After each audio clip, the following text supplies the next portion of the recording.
पुर्तगाल का TRC card 6 tax पे करने के बाद आप किस तरह ले सकते हैं? क्या ये पॉसिबल है कि 6 टैक्स पे करने के बाद हम पुर्तगाल का टीआरसी कार्ड ले सकते हैं? कितने परसेंट चांसेस हैं हमें ये कार्ड 6 महीने के बाद मिल जाएगा?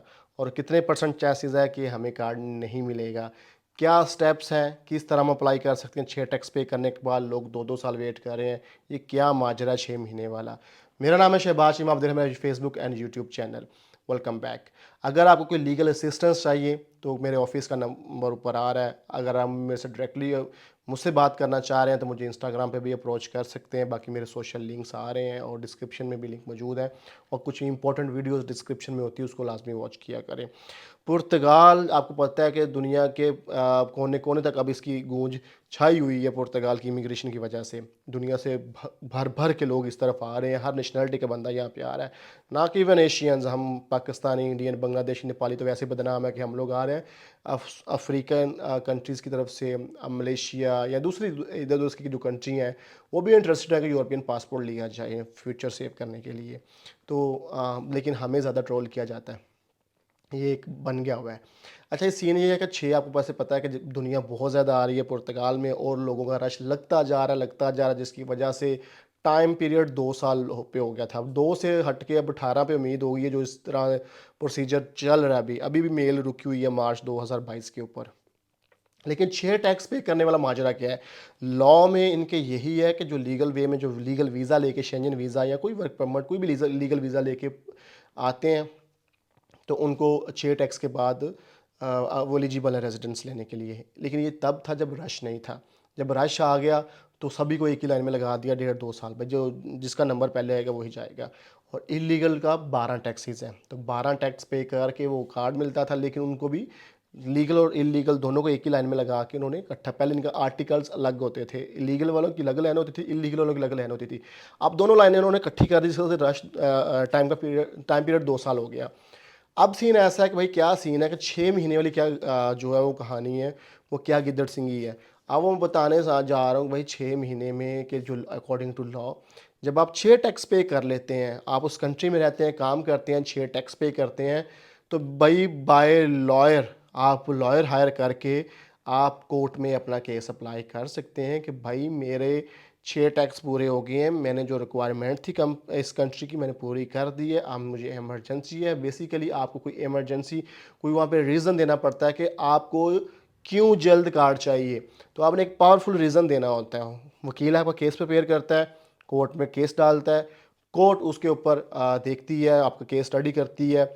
और कोर्ट फिर इमिग्रेशन, जिसे सेफ बोलते हैं, अभी तक जो सेफ ही नाम चल रहा है, उसका नाम भी चेंज होने वाला है, इमिग्रेशन को ऑर्डर करती है कि भाई 14 दिन के अंदर अंदर इस बंदे को क्लियर करो।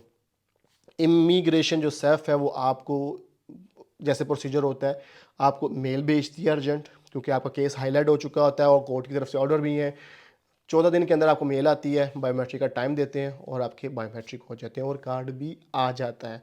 इसी तरह जो 12 टैक्स वाले हैं वो भी इस तरह इसी प्रोसीजर को, जो इलीगल है, 12 टैक्स पे करने के बाद फ़ौरन हम लॉयर को हायर कर सकते हैं।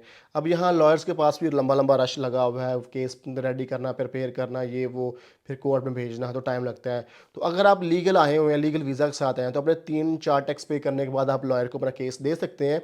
जैसे ही आप लॉयर को केस देंगे तो लॉयर को केस रेडी प्रिपेयर करने में भी टाइम लगता है, फिर उसने कोर्ट में भेजना, वहाँ पे भी टाइम लगता है। तो तब तक आपके 6 टैक्स पूरे हो जाएंगे।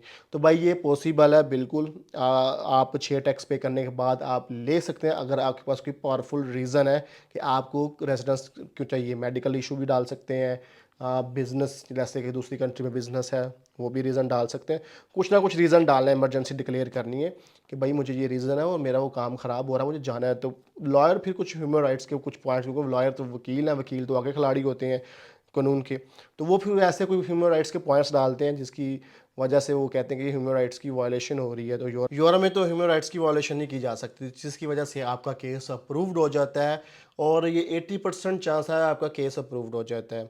लेकिन 20% चांसेस है कि रिफ्यूज़ल पे ये नहीं कि आपकी प्रोफाइल पे कोई नेगेटिव इफेक्ट पड़ेगा। जज आपको ये कह देगा कि आपको कोई ऐसी इमरजेंसी नहीं है, तो लिहाजा हमें लगता है कि आपको इतना अर्जेंटली आपको टीआरसी कार्ड चाहिए, तो आप नॉर्मल प्रोसेस को ही फॉलो करें, हम नहीं ऑर्डर कर सकते आपके कि आपका कार्ड जल्दी दिया जाए।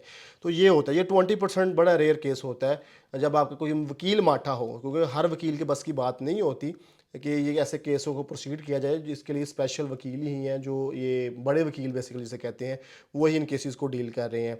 तो भाई ये सीन है कि आप 6 टैक्स पे करने के बाद लीगल लॉयर को हायर करके तो आप अपना टीआरसी कार्ड 6 महीने में ले सकते हैं। और भी बहुत से आर्टिकल हैं जिसके अंदर आप जल्दी टीआरसी कार्ड ले सकते हैं, लेकिन वो हम स्टेप बाय स्टेप वीडियोस में बताएंगे आपको कि बेसिकली आपका सही जो चीज़ है वो ये है कि आप आए किसी कंसल्ट प्रोफेशनल बंदे से। यानी यहाँ तो हर नाई, खाना बनाने वाला, पकाने वाला, मजदूरी करने वाला हर बंदा एजेंट है। प्रॉपर किसी लॉयर या कंसल्टेंट का जो प्रॉपर जिसको पता है, वो कंसल्ट करें अपनी प्रोफाइल से रिलेटेड कि मेरी ये प्रोफाइल है, मैं मुझे क्या करना चाहिए, किस आर्टिकल के अंदर फॉल कर रहा हूँ मैं। और बहुत से आर्टिकल हैं जिसमें 3-3 4-4 महीने में भी आप कार्ड ले सकते हैं। बाकी जी हमारा दुबई भी, मैं आपको पता भी मैं पाकिस्तान में हूँ, और 2-3 दिन के बाद मैं इंशाल्लाह दुबई में वापस आऊँगा, वापस चला जाऊँगा।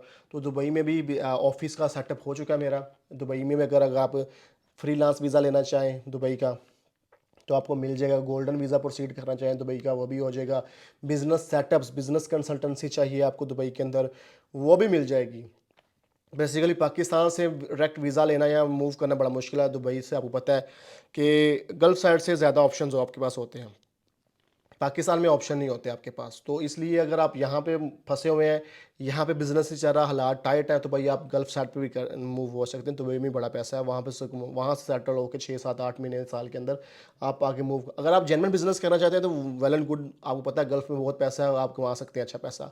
लेकिन गल्फ की यही बात है कि वहाँ पे नेशनैलिटी नहीं देते। तो नेशनैलिटी के लिए हमें यूरोप जाना है। तो यूरोप में भाई हम वहाँ से हम यूरोप की भी इमिग्रेशन प्रोग्राम कर रहे हैं काफ़ी ज़्यादा। हंगरी के, पुर्तगाल के, माल्टा के और स्पेन के भी कर रहे हैं हम लोग। तो और भी हमारे पास कंट्री का, पोलैंड के भी कुछ ऑप्शंस आ रहे हैं हमारे पास। तो वहाँ से हम जो फैमिली मूव करके जाना चाह रही हैं विद फैमिली, यूके के प्रोग्राम हमारे पास आ रहे हैं, तो वो भी इंशाल्लाह हम वहाँ से प्रोसीड करेंगे। अपना बहुत सारा ख्याल रखिए। वीडियो को लाइक, शेयर एंड कमेंट लाजमी कर दिया करें। आपके कमेंट करने से मेरी हौसला अफजाई होती है। बाकी जी जिनसे मुलाकात नहीं हो पाई थी दुबई में, तो मैं 2-3 दिन के अंदर दुबई पहुंच रहा हूँ वापस। फिर कुछ दिन मेरा दुबई में स्टे है, उसके बाद मैं पुर्तगाल वापस फ्लाई करूँगा। तो भाई आपसे मुलाकात होगी दुबई में। अपना बहुत सारा ख्याल रखिए। वीडियो को लाइक, शेयर, कमेंट लाजमी करना है आपने। मिलते हैं नेक्स्ट वीडियो में जी। अल्लाह हाफिज़।